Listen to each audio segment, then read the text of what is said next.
Hop, on est parti pour le point actu hardware du jour. Euh, Aujourd'hui, mercredi 17 février 2021, bien sûr.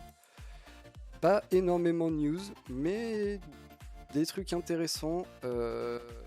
Toujours, toujours des sujets qui effectivement se répètent au fil des jours, mais c'est pas grave parce que ça reste quand même varié, même si on reste sur les mêmes sujets, ça reste varié. On va commencer avec un bon plan, c'est toujours les soldes. Je crois que ça a été repoussé, si je me trompe pas. Alors sur internet, je sais pas, mais en tout cas dans les vraies boutiques, ça a été repoussé. Toujours un bon plan des soldes avec un disque dur, un SSD, pardon. Grande capacité à un prix intéressant, mais par contre, on sera sur du SATA et pas du M2, donc pas les plus performants, mais quand même une grosse capacité. On aura une news qui continue de faire. Ça fait bien trop longtemps qu'on en parle, mais ça va encore durer pendant hyper longtemps. C'est Epic Games contre Apple. Il y a eu les histoires, il y avait eu Fortnite retiré de l'App Store. Il y a eu plein d'histoires, il y a eu la guéguerre pendant l'été dernier. Ça revient, ça va. Là, c'est le premier coup. Vous allez en entendre parler. Va y avoir des. Là, c'est Epic qui attaque Apple. Apple va faire des trucs. Donc, attendez-vous à en entendre parler dans les prochains jours. C'est sûr qu'il va y avoir des nouvelles histoires. On aura ensuite une petite news qui peut être un peu polémique sur visiblement une cyberattaque contre les serveurs du laboratoire Pfizer qui produit un des vaccins contre le Covid, euh, visiblement qui viendrait de Corée du Nord. Ça reste à prendre avec d'énormes pincettes, on va essayer de décrypter un peu les choses, mais c'est très compliqué comme news, surtout que en vrai, ça veut tout et rien dire. On, on en parlera un petit peu, ça reste compliqué. On aura un petit bilan sur le marché du jeu PC et des chiffres à la hausse, oui. Euh, et des chiffres impressionnants aussi. Je vous avoue que je m'attendais pas à ça, mais c'est plusieurs milliards. Euh, on aura une news sur Zotac qui fait la pire campagne de com possible. Vraiment, là, ils vont fâcher des gens, vous verrez. C'est euh, c'est nul. Je sais pas comment ils ont pu avoir ces idées-là, mais ne faites pas ça. On aura un SSD accessible en termes de prix, et ça régale parce que performant tout de même, pas le plus performant forcément, mais performant et accessible, et c'est tout ce qu'on attend des supports de stockage du futur. C'est qu'ils soient toujours moins chers pour avoir plus de stockage et des performances toujours plus grandes. Là où pour l'instant on a juste des performances plus grandes, mais toujours plus chères et toujours pas plus de stockage, hein. Franchement, les SSD, c'est toujours assez cher au giga. Donc vraiment, peut-être que ça va changer et il serait temps. Parce que pour l'instant, les SSD performants sont quand même relativement chers. Ça vaut son prix tout de même parce que les performances sont au rendez-vous, mais c'est cher. On aura ensuite un boîtier plutôt classique, plutôt grand, à un prix plutôt sympa et visiblement de qualité, donc c'est cool. On aura ensuite une toute petite news sur des futurs processeurs pour Intel. C'est pour le marché mobile, donc des ordinateurs portables, pour la concurrence. Ça peut nous donner un peu une idée de ce qu'on verra débarquer ensuite sur les processeurs de bureau, mais voilà, c'est quand même un coup pour revenir au niveau de performance des processeurs AMD dernièrement déployés sur mobile. Et on finira avec une news un peu chelou. C'est un boîtier, c'est chelou, vous verrez. Moi, j'achèterais pas ça, mais encore une fois, il faut tout pour faire un monde.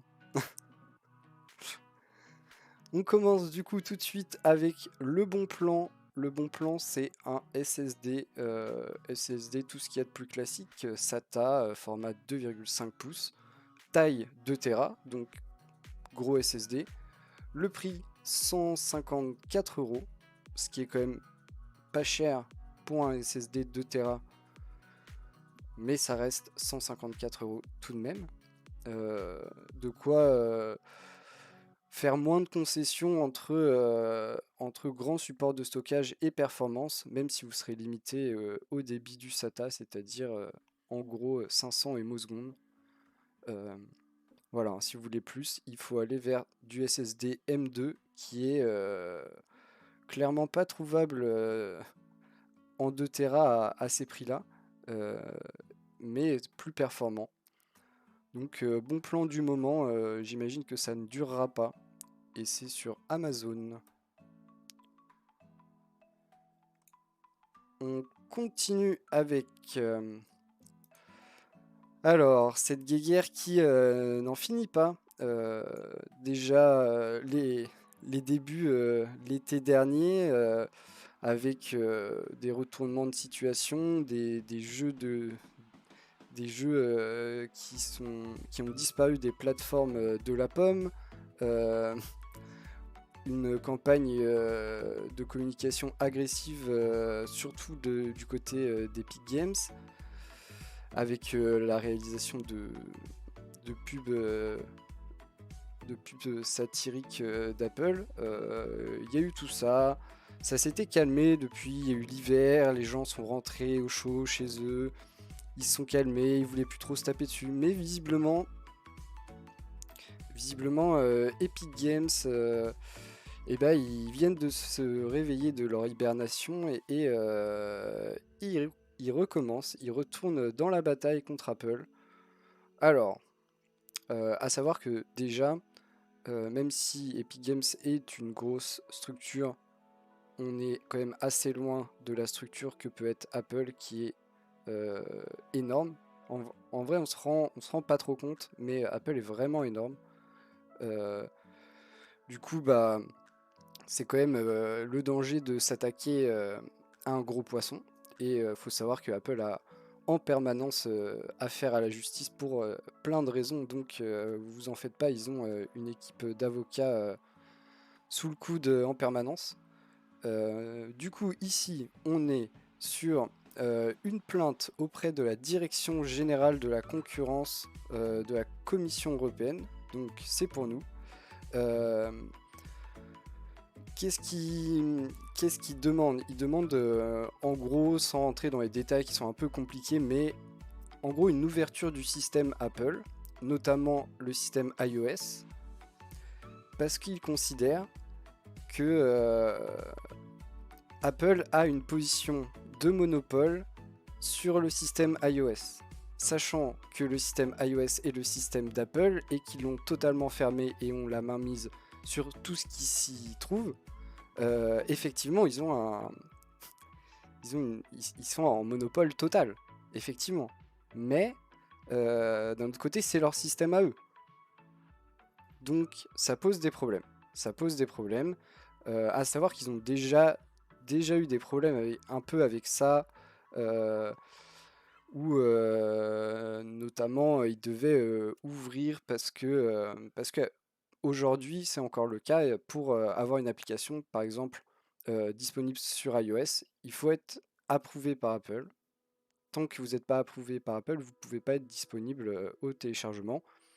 Là où sur un Play Store, vous pouvez mettre, n'importe qui peut mettre une application.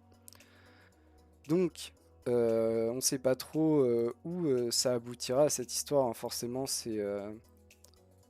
c'est compliqué, c'est des gros groupes, c'est des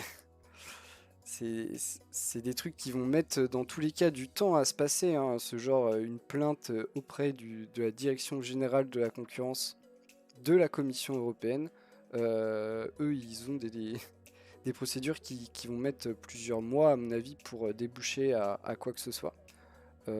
Donc c'est vraiment là il rentre dans une bataille marathon contre Apple. À noter que c'est dur de dire qui a le plus à perdre en vrai. Euh, c'est compliqué de savoir parce que en fait faudrait juger de est-ce que la communauté Epic Games est assez soutient assez Epic Games pour par exemple boycotter Apple, pas sûr. C'est un peu ça le problème, sachant qu'Epic Games fait quand même pas mal d'argent grâce à Apple avec notamment les microtransactions Fortnite sur les appareils de la pomme. Et voilà quoi, c'est compliqué un peu de savoir où ça peut aller. Euh, à noter tout de même que Epic Games ne demande pas d'argent. Ils sont pas en train de dire que voilà, ils se sentent lésés et qu'ils veulent une compensation. Pas du tout, ils veulent pas de dommages et intérêts. Ils veulent vraiment, ils demandent un peu en mode chevalier blanc. Ils demandent l'ouverture à la concurrence sur la plateforme iOS.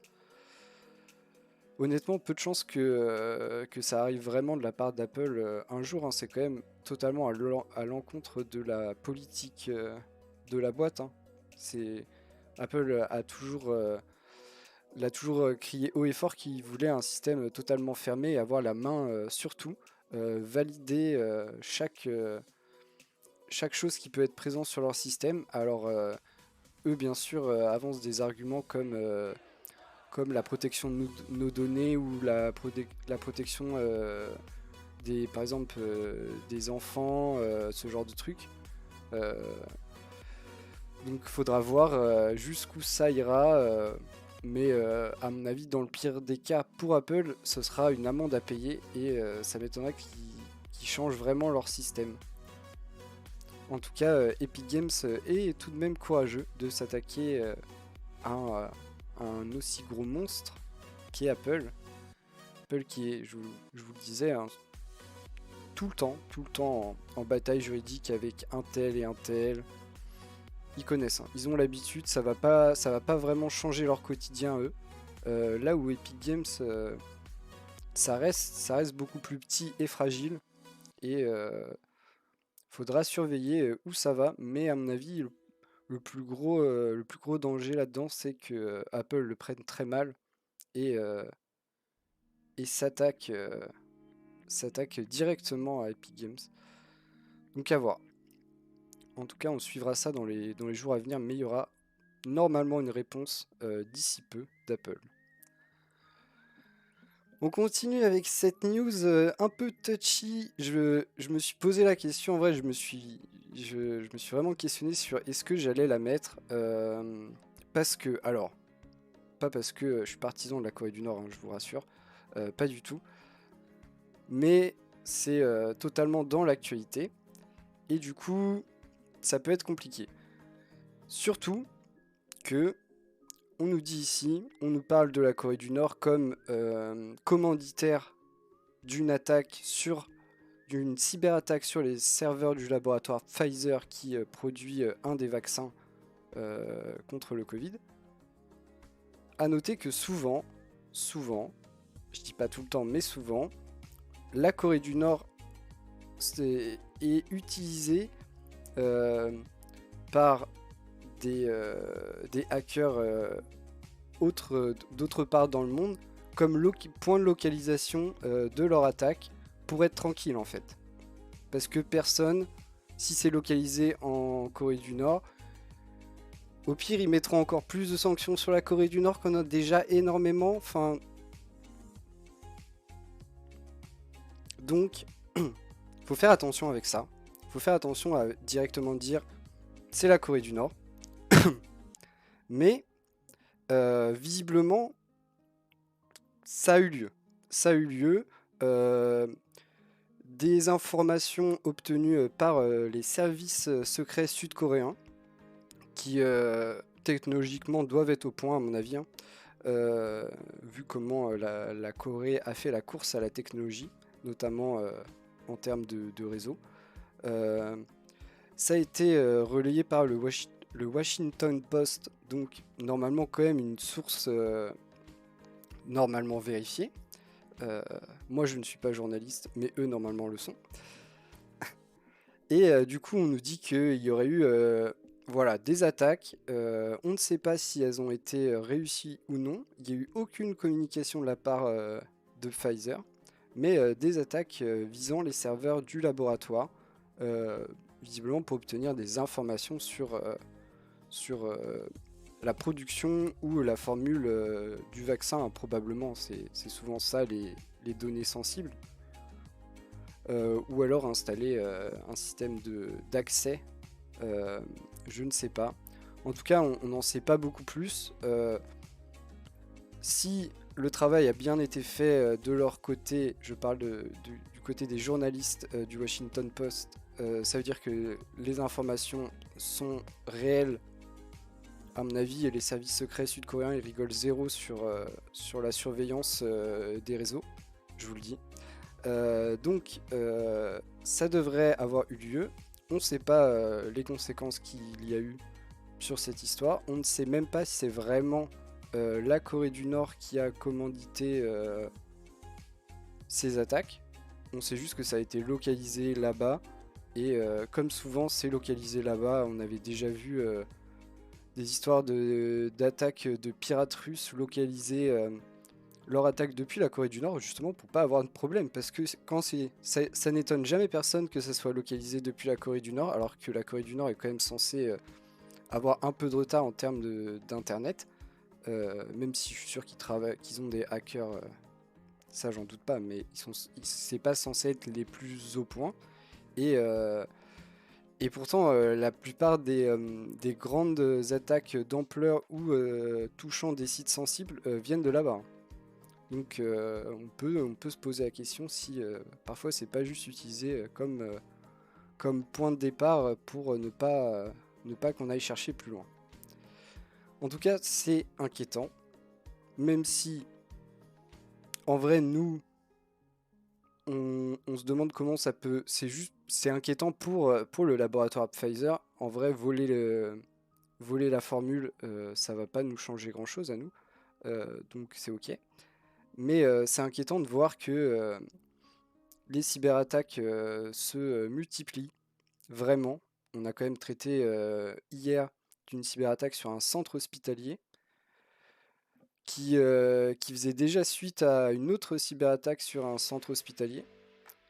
Euh, donc à voir où l'avenir nous mènera là-dessus, mais la sécurité des réseaux et des systèmes est une des clés de l'avenir, clairement à ne pas sous-estimer, et clairement il va falloir investir dedans, que ça soit pour tout le monde en fait. En fait pour tout le monde, parce qu'il y a des lacunes partout, les gens ne sont pas assez formés, et, euh, et on peut faire mieux, et il faut faire mieux si on veut être souverain de nos données, et de nos réseaux, et c'est quand même mieux.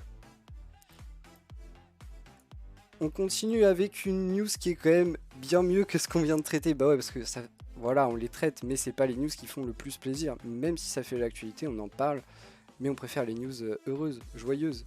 Et là, voilà, le marché du PC qui a connu une très belle année 2020, ça me fait plaisir. Au moins, il y a des acteurs qui passent une bonne année 2020.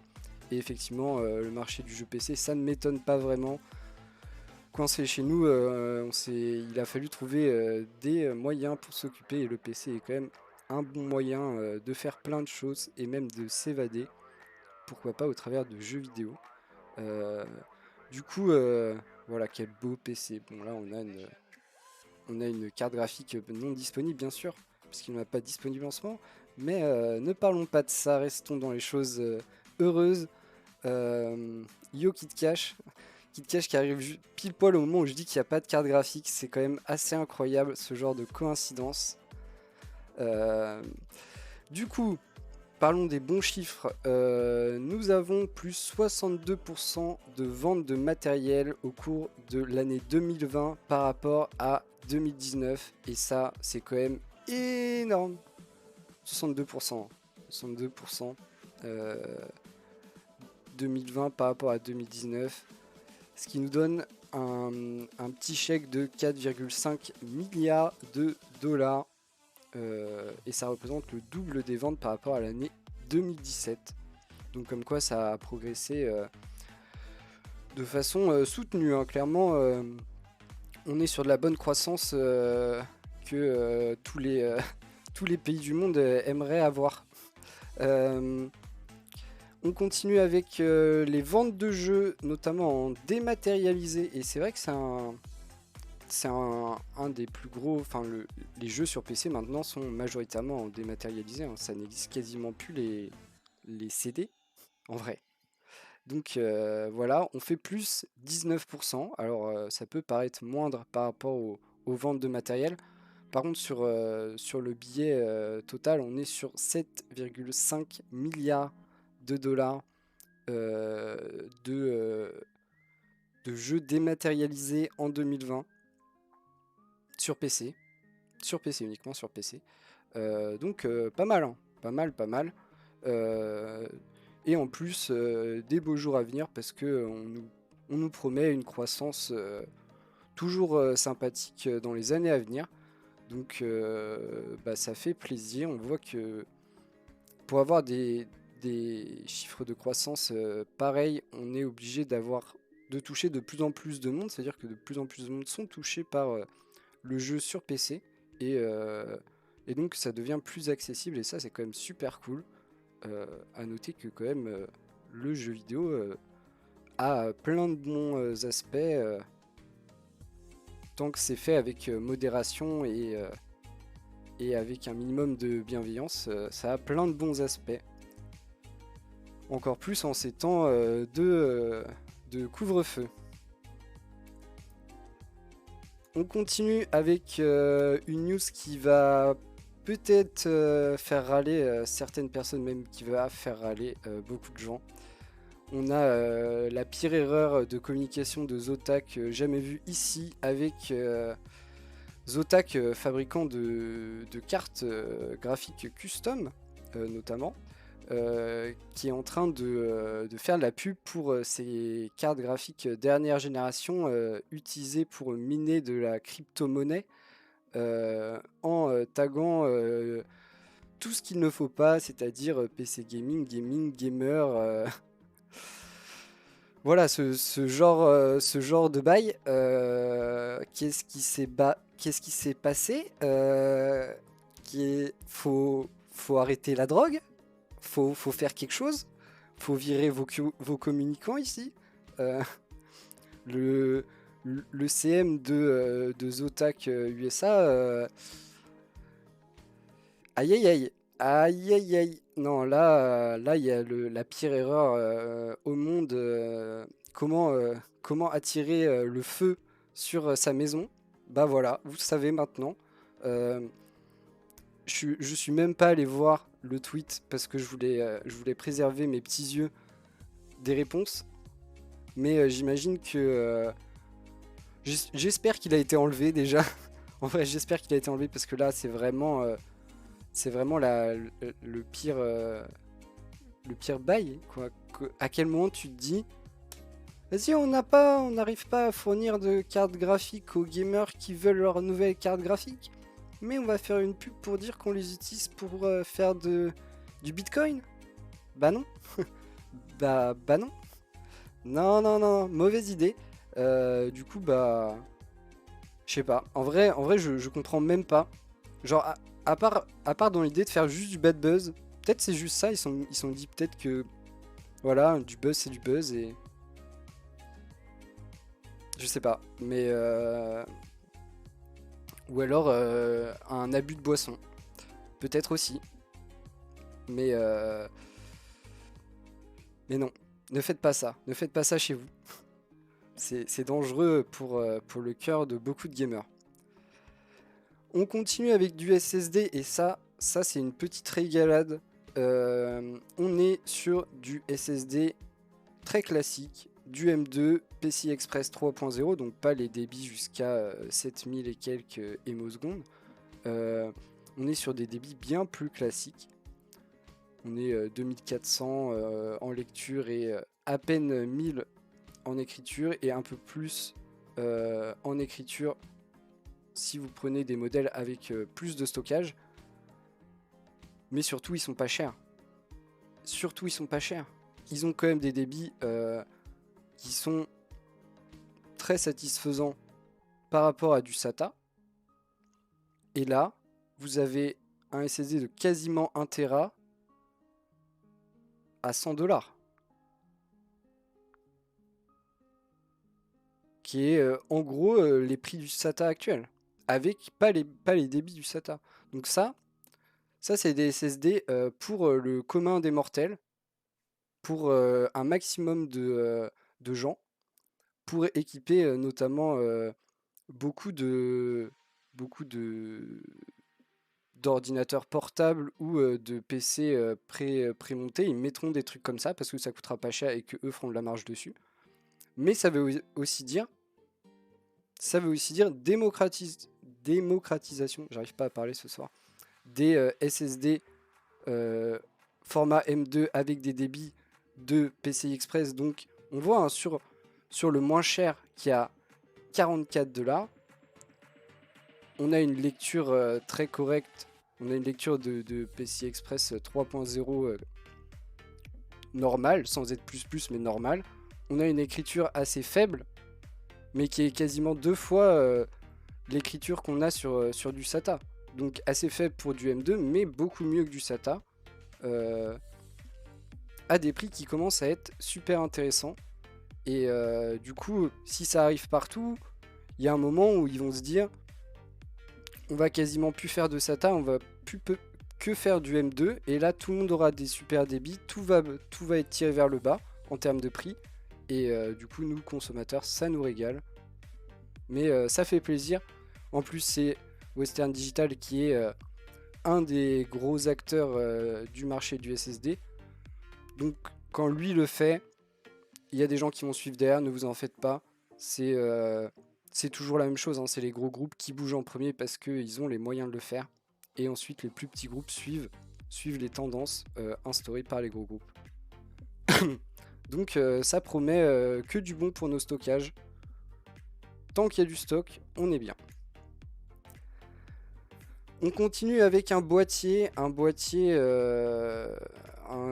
boîtier, ou alors même un très gros boîtier. Voilà, bim boum. On est sur une vraie tour, compatibilité EATX, donc encore plus grand que du ATX. On est très classique, hein, sinon en termes de visuel. On a du coup cette façade qui est pleine avec du mesh sur les côtés pour l'aération. On a la fenêtre sur le Teco et on a le cache d'alimentation.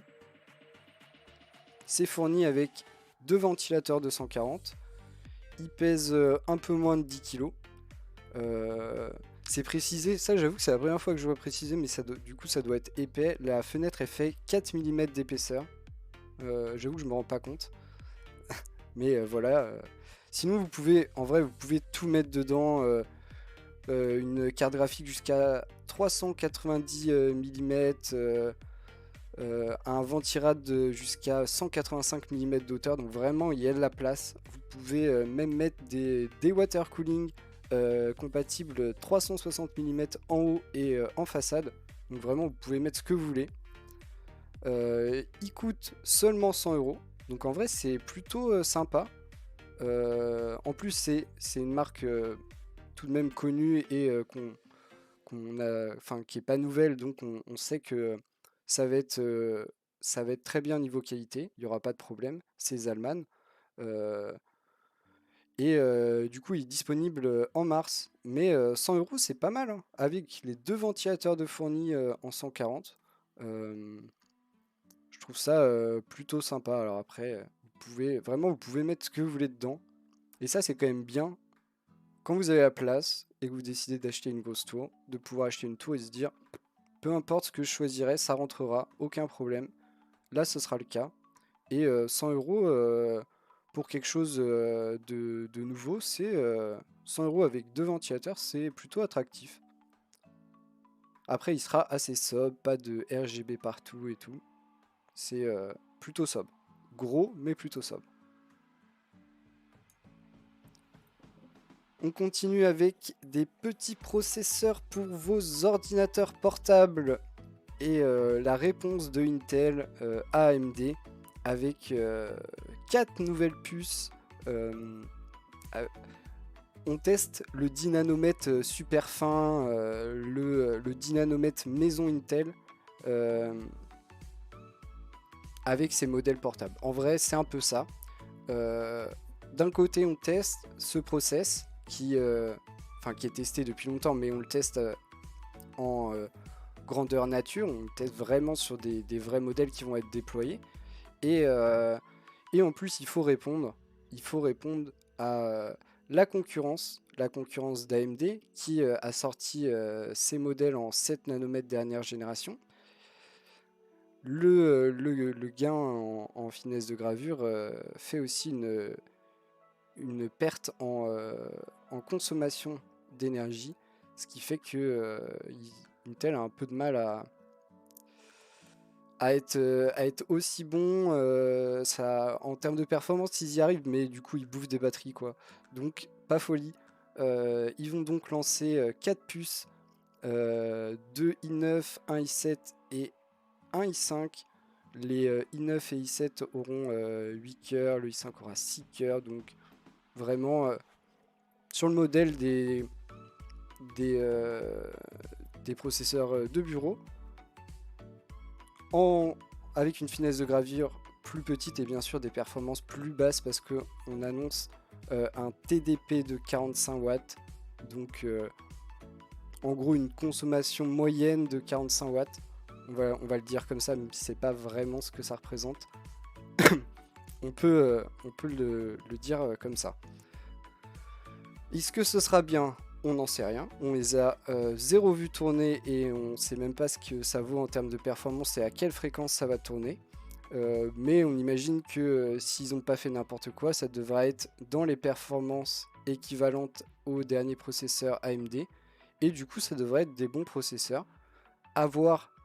Encore une fois, je ne doute pas qu'en termes de performance, ils puissent faire pareil.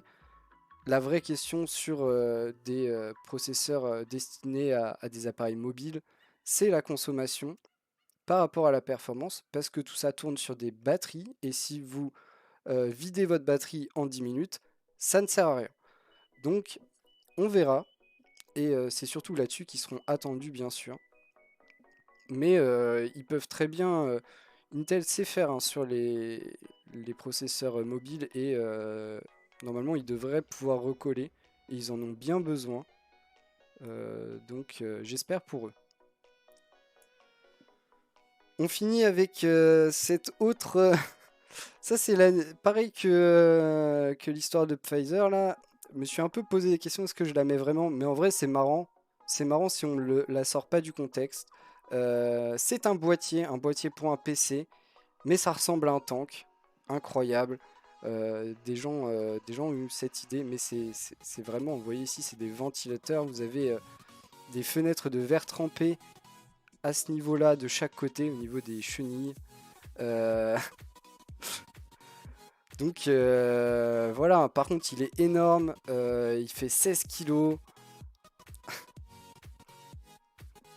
Mais ça existe vraiment et c'est achetable sur AliExpress. Donc si ça vous fait kiffer, vous allez sur AliExpress et vous tapez boîtier tank. J'imagine que vous le trouverez. Ah non, non, il a un nom en plus. Il a un nom, c'est le TK20. Voilà. C'est quand même un tank. Hein. Mais en vrai, non, c'est un boîtier qui ressemble à un tank, mais c'est un boîtier. Je vous avoue que moi, non. Moi, non. Mais pourquoi pas hein, je respecte les goûts des autres. Pourquoi pas. Par contre, la peinture camouflage, pas trop. Voilà, ça conclut notre point actu hardware. J'espère que vous avez apprécié nos news d'aujourd'hui. Il n'y en avait pas énormément, mais il y avait des petits trucs sympas. Et bon, comme d'hab, hein, je ne fais pas l'actualité, je la commande seulement. N'hésitez pas à m'envoyer vos retours, peu importe les moyens, je lis tout et je réponds tout avec grand plaisir. Et on se retrouvera demain pour la suite de l'actualité.